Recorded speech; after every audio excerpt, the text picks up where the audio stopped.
That's my numbing agent. Let me tell you why. In 2022, the horror genre, at least in cinema, grossed around $644.8 million.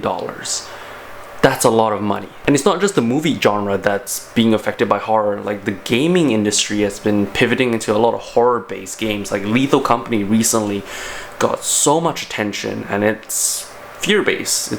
That's kind of how I categorize horror. It's fear-based. And then you have games like Dead by Daylight that's been, according to the definition, horror is, or at least the horror genre, seeks to invoke, discuss fear and terror to our audience, or to the audience. And horror movies often explore dark subject matters and may deal with transgressive topics or themes. Broad elements include monsters, apocalyptic events, religious or folk beliefs, blah blah blah blah blah.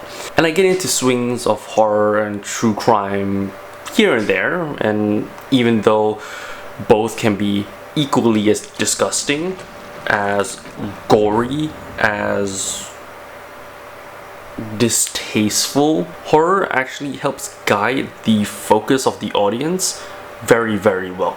Whether it's knowing as the viewer that the protagonist is being chased by an antagonist, or simply just a simple picture of an empty hallway, even that can produce so much fear and focus that you kind of want to take your eyes off it, but somehow, some way, you can't.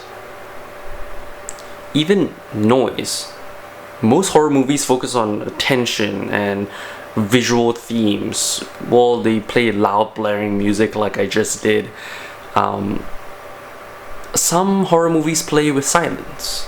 Hush is a great example of a deaf protagonist being hunted by a serial killer, and that's a really cool way of guiding the focus of the audience. And because it's guiding your focus, you don't really focus on anything else, which is why it's distracting. It's also why it's kind of my current numbing agent.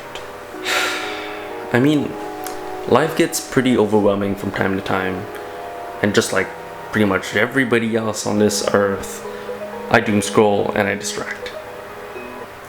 It's always the double D's, man. Every time I distract myself using doom scrolling, I never really feel great after that.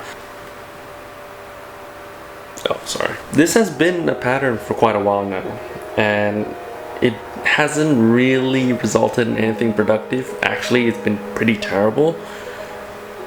But even knowing how terrible it is, it's just so much easier distancing yourself from all your worries and all the tasks that you need to do and all this like mental like work that you have to go through in order to feel better. So the whole point of distracting myself is to get away from all this anxiety and all this unwanted self-induced stress for all my undisciplined behaviors that kind of got me here in the first place.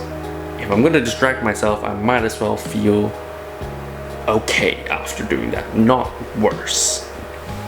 And horror kind of achieves that in a really elegant way because it makes you feel like you're super invested in only one thing at a time, that it makes you forget all your other feelings.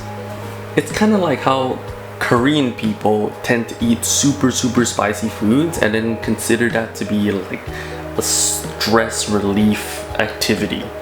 And the whole premise around that is how when they eat super spicy food, even though it sucks, they only focus on one thing, which is the pain and the spice. I feel like that's horror. Maybe horror is my Korean fried chicken. Or even if horror is my Korean fried chicken, it still is a distraction. It's a distraction from all the feelings and most importantly the mental work that needs to go on in order to not feel this way. As much as I want these feelings to go away by itself and sort it out, it kind of doesn't.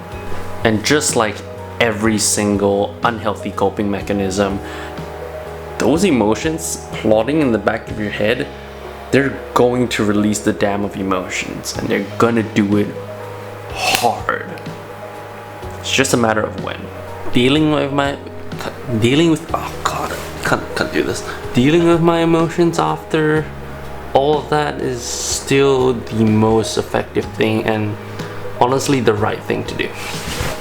I mean, like, all in all, I would say that the one thing horror does very well is the one thing that I really just need to do.